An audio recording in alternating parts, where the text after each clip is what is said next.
Imagine this scene. We're in the late 18th century, in Seringapatam, the capital of Mysore in South India. It's bustling, it's fortified, and the ruler, Tipu Sultan, a name that echoes across continents, is hosting this really unique ceremony. He plants a tree of liberty, the symbol of the French Revolution, and it's not just a gesture.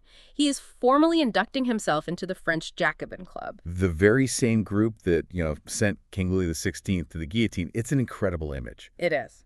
And that image alone, it just completely shatters any preconception you might have of 18th century Indian rulers as these static, isolated figures. Right. Traditionalists stuck in the past. Exactly. They were actively engaged in global politics. They were charting these radical paths, making these explosive, deeply intellectual attempts to modernize their states because they saw what was coming. The British. The single greatest threat, the rising power of the British East India Company. Okay, so let's unpack this phenomenal history.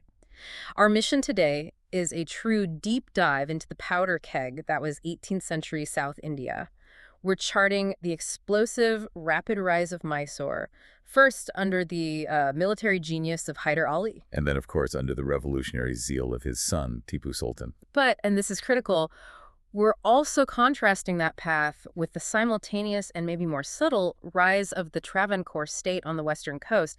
It's really a deep dive into two different blueprints for survival. And we've gone through the sources you provided, which detail all of this, the administrative, the military, the ideological shifts. But to understand any of their decisions, we have to set the context first.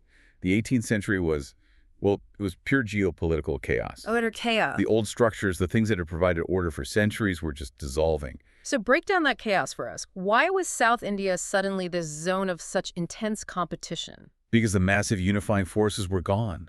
The great Vijayanagara Empire had collapsed centuries earlier, leaving behind all these fragmented successor states. And more recently and more critically, the unifying grip of the Mughal Empire had just weakened dramatically. And this wasn't a slow decline. It was a rapid power vacuum. A vacuum that someone was bound to fill. Exactly. Regional powers, often led by ambitious individuals, not ancient dynasties, could suddenly assert themselves. But the clock was ticking. They had to modernize, and they had to do it fast, or they'd be absorbed, either by their neighbors or worse, by the Europeans arriving on their coasts. So the chaos of decline really created an opportunity for ambition. And that leads directly to these two fascinating experiments in statecraft we're focusing on. On one side, you have Mysore. Expansive, hard-charging, military-focused, ready to challenge the British head-on. Confrontation was their path. And then you have Travancore, which pursued a completely different strategy.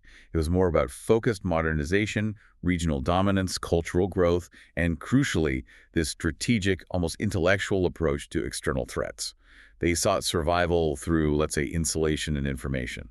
So we're looking at two different, highly intelligent blueprints for survival. Both of them rooted in this absolute imperative: reform or perish. Let's start where the action really exploded, Mysore. To understand its later power, we have to look at its location.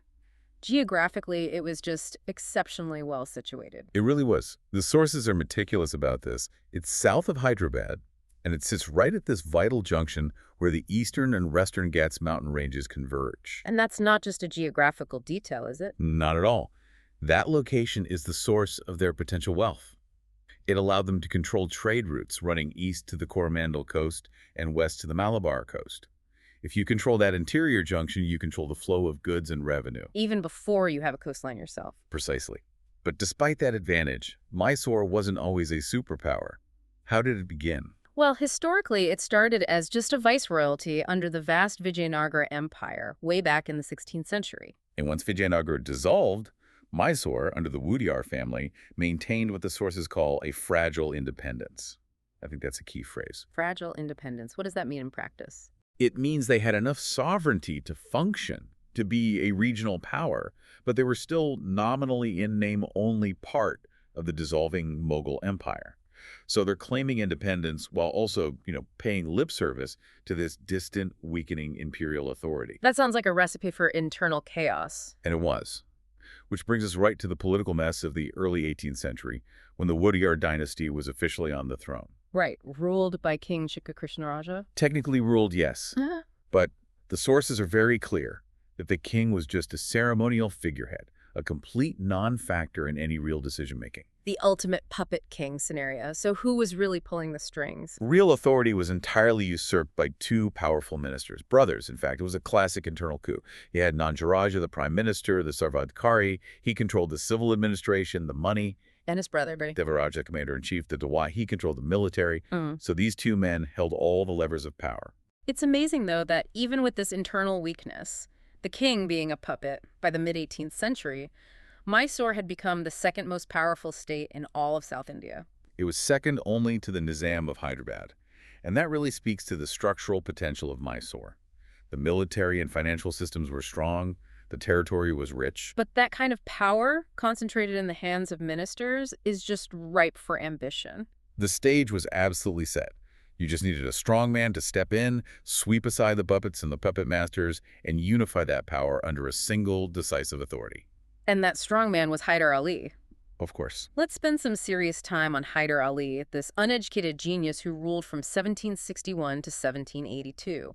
His origin story is almost mythical. It genuinely is. The sources all highlight that he was born in 1721 into a completely obscure family. No royal blood, no inherited title. He started his career as a petty officer, a minor functionary in the Mysore army. So a true rags-to-power narrative. The ultimate. He wasn't inheriting a position. He was forging a career purely through competence. And what were the qualities that let him just cut through the social hierarchies of the time? The sources consistently point to two things: immense, boundless energy and a phenomenal strategic intellect. He was termed uneducated, which just meant he didn't have the traditional aristocratic schooling. But he understood what mattered. He understood military logistics, administration, and politics better than any polished courtier. His intellect was practical and, well, ruthless. And his rise culminated in 1761. He overthrew Nanjaraja, the minister who was effectively running the state, and by doing that, Hyder established his own complete and total authority. And what's critical is his first order of business: military modernization. Hyder realized with such clear foresight that the age of feudal levies was over. If Mysore was going to survive and compete with the Marathas, the Nizam, and especially the Europeans, they needed a modern, professional standing army. So he looked west, specifically to the French. The French were also vying for influence, and he saw an opportunity. But this wasn't just about buying some new muskets. It was a wholesale transfer of military culture and technology. So what did that involve? He hired French experts and mercenaries, not just to lead troops, but to train them in European infantry. Drill firing in volleys, disciplined maneuvers, handling modern artillery. And crucially, he built state capacity for it. As early as 1755, even before he seized full control, he set up a modern centralized arsenal at Dindigul. That detail is fascinating. 1755. So his revolutionary military thinking started years before his political power grab. Absolutely. He was institutionalizing this before he was even the ruler. And he didn't stop with the hardware. He reformed the military structure itself. He introduced the Risala system. Let's pause there because that sounds important. What was the Risala system? It was a fundamental shift away from the old decentralized Jagiir system, where land grants were given to nobles who would then supply soldiers. Which means their loyalty is to the noble, not the state. Precisely. The Risala system created a clear, centralized chain of command that reported directly up to the state and ultimately to Hyder. Troops were paid by the central treasury, not local chiefs. It professionalized the army? It made his army loyal, standardized, and disciplined. An instrument of the state, not a collection of personal retinues. And that was the machine he needed to fight the British. So once Hyder had his power and his modern army, the next logical step was expansion. Immediate territorial expansion. He moved so quickly to secure his core region, crushing the rebellious local chiefs, the Polgars, and conquering key areas like Bidnor, Sunda, and Sera. That was step one. Securing the interior. But what was the truly strategic move? The conquest of Malabar. That was the move that showed his long-term vision. Why Malabar? Why was that so critical? The sources are explicit about this. He needed unfettered access to the Indian Ocean. If he was going to generate the revenue to pay for this new army and compete with the Europeans, he needed coastal ports for trade and for military purposes. It makes perfect sense. British power was maritime. It was based on trade and naval superiority. By controlling a coastline, Hyder was setting himself up to compete on their terms. Exactly. He was thinking beyond the land borders of the Deccan Plateau. a foresight that, frankly, very few other Indian rulers possessed at the time. But this kind of aggressive expansionism guarantees one thing. Constant high-stakes warfare. He was fighting powerful enemies on 3 distinct fronts simultaneously. So let's detail those. First, the Marathas, constantly pressuring him from the north. They were arguably his toughest, most persistent opponents. The sources paint this picture of a grueling, continuous back and forth. He suffered huge losses under the Peshwa Madhav Rao, who raided Mysore in 1764, 1766, and again in 1771. These were devastating raids. They were. They forced Hyder to concede territory, pay massive tribute. It just shows the immense pressure he was under. But the politics of the 18th century were volatile. Timing was everything. And this is what shows Hyder's genius. The moment Peshwa Madhav Rao died in 1772, Hyder immediately launched a counteroffensive. He recovered every single piece of land he had been forced to surrender. He capitalized on his rival's weaknesses brilliantly. So that's the Marathas. Meanwhile, he was also directly confronting the rising European power. The English, yes. Yeah. And initially, Hyder did remarkably well against them. In 1769, during the First Anglo-Mysore War, he won a major victory near Madras. He actually forced the English to negotiate a treaty on his terms, right under the walls of their main colonial hub. A huge blow to the East India Company's prestige. It really was. It showed their military supremacy was not yet guaranteed. And the third major front. The Nizam of Hyderabad, the region's other superpower. So there was this constant friction, which meant Hyder was always engaged in this complex diplomacy, shifting alliances. He was playing the Nizam and the Marathas against each other constantly. A dense diplomatic field. So moving beyond the battlefield, how did Hyder manage this new state internally?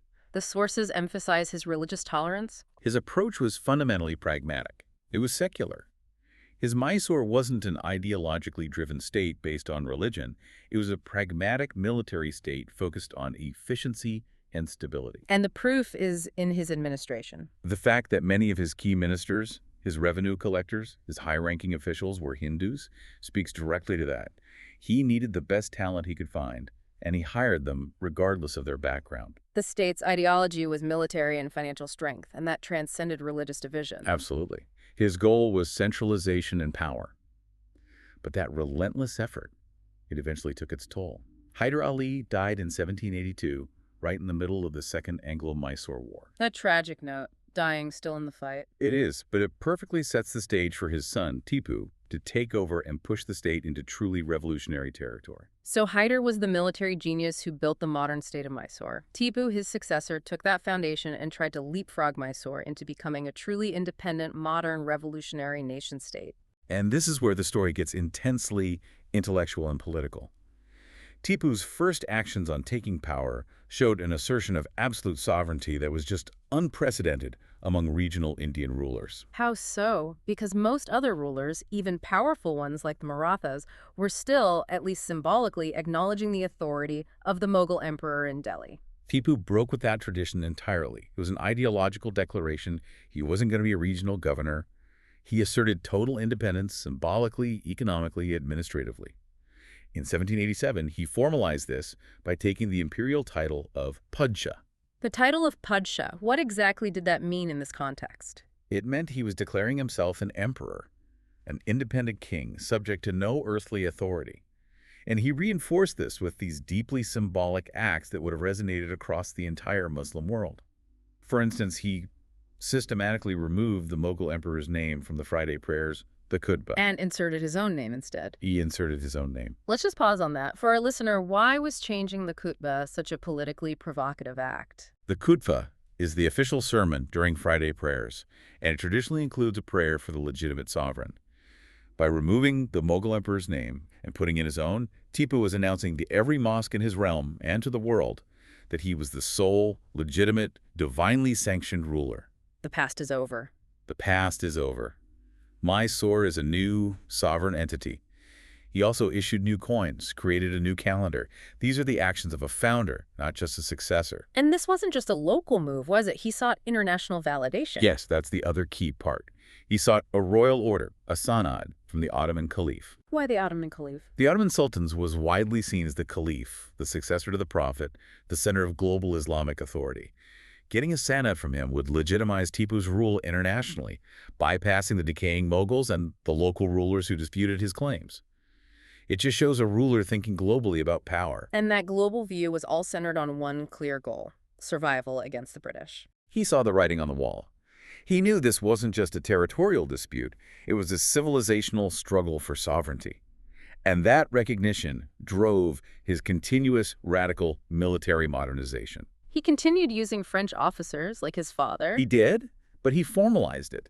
He raised a specific French corps within his army. But Tipu understood, maybe even more than his father, that land power alone wasn't enough to challenge the British. No, you had to challenge him on the sea. The source confirms his ambitious naval initiative. After 1796, he began building a modern navy. Which is a massive undertaking. And starting at that late in his reign, was it a genuine military threat or more of a symbolic move to bolster his alliances with the French? That's a great question. It was certainly ambitious, and the logic was sound, but it was still nascent. He established dockyards, he planned for fleets, but it was never operationalized to a level where it could truly contest the seas by 1799.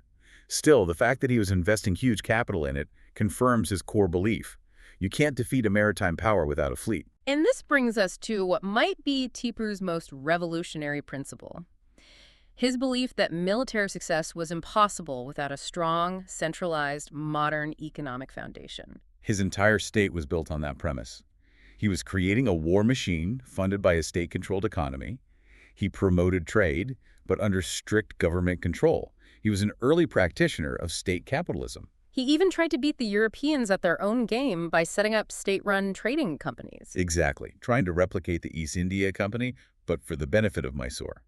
And his industrial efforts were aimed at self-sufficiency. He set up state-run factories to produce strategic goods: paper, sugar, silk, and most importantly, tools and ordnance. Strategic industrial capacity. That's what it was. And he invested in agricultural innovation, too. The sources mention sericulture. Yes, silk farming. Introducing silk production wasn't just a revenue booster. It was a long-term investment that required sophisticated organization and trade networks.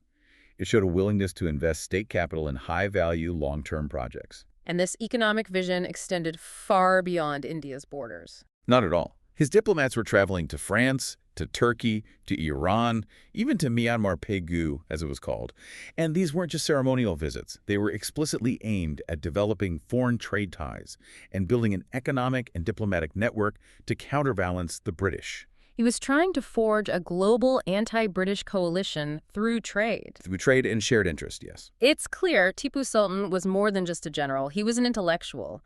The sources highlight his diverse library, his embrace of Western science, and his rejection of what he called Eastern conservatism. He really saw himself as a modern, enlightened despot, perhaps in the mold of Frederick the Great, but in an Indian context. His modernity wasn't superficial. It was rooted in an understanding of Western political philosophy. Which brings us full circle to that explosive opening image, the aha moment. For anyone unfamiliar with this history, the French connection. It's genuinely stunning. He planted a tree of liberty at Seringapatam. He formally joined the Jacobin Club, and he referred to himself as Citizen Tipu. Wait, a South Indian ruler, a sovereign monarch, and Padshah, aligning himself with regicides and calling himself a citizen. How did his own conservative court react to that? The reality is Tipu was an absolute monarch. His will was law. But the act itself sent a massive political statement across the globe. While other Indian rulers were still tangled in Mughal court etiquette, Tipu was aligning himself with republicanism and radical anti-monarchism. So he was willing to adopt any ideology that served his anti-British ends. And his vision for an independent Mysore, yes. This focus on identity means we have to address the historical narrative around his religious views, because British writers often painted him as a bigoted monarch. And we have to look beyond those colonial narratives. They were often designed to dehumanize the primary obstacle to British expansion. The historical records support a far more nuanced view. The sources specifically cite the Sringeri letters. What do these letters tell us? They're correspondence that show clear evidence that Tipu provided funds to repair the Sringeri temple and other temples that were damaged during military operations. He didn't interfere with Hindu worship. His governance prioritized state power and military success. He was a devout Muslim, yes, but his administration was pragmatic. It all comes back to his famous quote, doesn't it? It is better to live a day as a lion than a lifetime as a sheep. That wasn't just rhetoric. That was his foreign policy doctrine. It explains his willingness to take massive risks, to refuse submission, even when the odds were catastrophically stacked against him. He would not be a subordinate vassal, he would be an independent lion. And that lion-like philosophy required a highly organized, centralized administration to fund it all. Extremely centralized. He was the absolute head of state, the military, the judiciary. All power resided in Seringapatam. And a key element of his administrative structure was the intentional absence of a prime minister, a wazir. Yes, and that was a direct lesson learned from the past. From Nandaraja and Devaraja. It's exactly. Tipu's own family history showed what happens when secondary officials get too much authority. They turn the king into a puppet. By refusing to appoint a wazir, Tipu ensured his own control remained unchallengeable. No internal coups. Instead, he divided the administration into 7 principal departments. Let's run through the 6 most crucial ones, because they perfectly embody his priorities.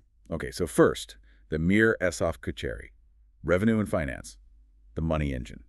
Without that, the whole system collapses. Then the Miran Kacheri, the military department, centralized command and logistics. Third, and this is so important, the Malakut Tujara Kacheri, which managed commerce. Placing commerce at a top level showed that trade was a strategic state function, not just for local merchants. Fourth, reflecting his naval ambitions, the Mir Yam Kacheri for the Marine, the Navy. Fifth, the Mir Kazan Kacheri for the Treasury and Mint, controlling the currency, the financial reserves. And sixth, the Mir Sadar Kacheri for ordnance and weapons, managing the arsenals, the military-industrial complex. If you look at that structure, it's revolutionary for 18th century South India. 3 are economic, 3 are military. It's organized for a modern industrial war economy, not around tradition, but around the practical needs of confronting a global power. But even that level of organization and revolutionary zeal wasn't enough. No. The British, supported by the Nizam and the Marathas, launched the final, decisive assault. Tipu died fighting heroically in 1799, defending the walls of his capital. His death marks the end of the most ambitious attempt to create an indigenous nation-state capable of resisting colonial expansion. The end of an era. The fall of Mysore is well known, but now we need to shift focus dramatically. We're moving from the central plateau to the highly fragmented west coast of Kerala, because this provides a crucial counter-narrative, a different blueprint for survival. Right. And in the early 18th century, Kerala was the epitome of fragmentation. It was a patchwork of competing principalities. The sources identify 4 major players: Calicut under the Zamarin, Shirakal, Cochin, and Travancore in the far south. And that fragmentation made them vulnerable, which Hyder Ali quickly exploited. Exactly. He invaded in 1766, annexing Malabar and Calicut, solidifying Mysore's control over that crucial coastline we talked about. But here is the critical distinction. Travancore was the state that managed to withstand that invasion. They held out against the Mysorean force. That resistance, right when Mysore was at its peak, immediately sets Travancore apart. And Travancore's rise really began under Marthandavarma, who took the throne after 1729. He was the military and political architect of the state. How did he manage to consolidate power in such a divided landscape? He was incredibly aggressive. He expanded the kingdom from Kanyakumari all the way up toward Cochin. And mirroring the survival playbook, he built a modern army trained on Western lines, using foreign military experts. But Marthandavarma's biggest achievement wasn't defeating another Indian power. It was defeating a European one. That's right. In 1741, he defeated the Dutch at the Battle of Coleshell. This victory effectively ended Dutch political and military power in Kerala. It took a major European player off the game board before the British could fully establish themselves. A massive win for regional autonomy. So while Mysore was growing by fighting Indian neighbors, Travancore secured its future by neutralizing a colonial power early on. But the strategy shifted with his successor, Ramavarma. Yes. Ramavarma took the state in a highly intellectual direction. The sources describe him as a scholar and a creative leader, a true intellectual king. So it sounds like he prioritized information and soft power over aggressive military gambits. Precisely. His global awareness was profound. The sources detail that he was fluent in English, which was rare for a ruler then, and critically, he made a practice of reading newspapers and political dispatches from London, Calcutta, and Madras. Reading the London papers, he was running an information state, conducting real-time geopolitical analysis based on what the enemy was discussing in Parliament. It gave him an almost unparalleled intelligence edge. While Tipu was sending expensive envoys overseas, Ramavarma was simply reading the daily dispatches to understand British strategic objectives. It allowed Travancore to pursue a careful diplomatic path, avoiding the fatal confrontation that destroyed Mysore. He also moved the capital to Trivandrum. And that was a statement. He developed Trivandrum into a flourishing center of art and scholarship. He was signaling that Travancore's strength wasn't just military, it was cultural and intellectual, a real contrast to Mysore's industrial focus. But even Travancore's strategic diplomacy couldn't entirely hold out. No. Despite their successes defeating the Dutch, surviving Mysore, the overwhelming momentum of the East India Company proved too much. The sources note that Travancore accepted a British resident in 1800, effectively submitting to the company's authority just a year after Mysore was crushed. So the lesson isn't that one strategy succeeded where the other failed. It's that Tipu's aggressive path led to immediate annihilation, while Travancore's accommodation bought them another year or two of symbolic autonomy. That is the tragic inevitability of the era. The company's economic and military resources, combined with the rivalries among Indian states, created a momentum that, once established, was almost impossible for any single regional power to resist indefinitely. This has been such an intensive look at two contrasting yet equally determined attempts to modernize and survive. We saw Hyder Ali's rise from petty officer to conqueror, building that centralized military machine from the ground up. And we saw Tipu Sultan's radical revolutionary leap into global politics. The core lesson is stark. Both Mysore and Travancore understood they had to modernize. They invested heavily in French advisors, Western training, modern administration. And yet that domestic investment was structurally insufficient to halt the multifaceted power of the British East India Company. What really stands out, our key takeaway, has to be the sheer intellectual audacity of Tipu's political identity. His genuine radicalism, a despot who is also an intellectual, an industrialist, and a revolutionary sympathizer, planting that tree of liberty and calling herself Citizen Tipu. It's not just an anecdote, it's an astonishing piece of cross-cultural political ideology. It absolutely solidifies the fact that these 18th century South Indian rulers were not passive traditionalists. They were active, internationally aware, global players. Tipu sought military aid from France, international legitimacy from the Ottoman Caliph, and inspiration from his own radically centralized vision. And Tipu's ambition for a global partnership brings us to our final provocative thought for you to consider, based entirely on the sources we've unpacked today.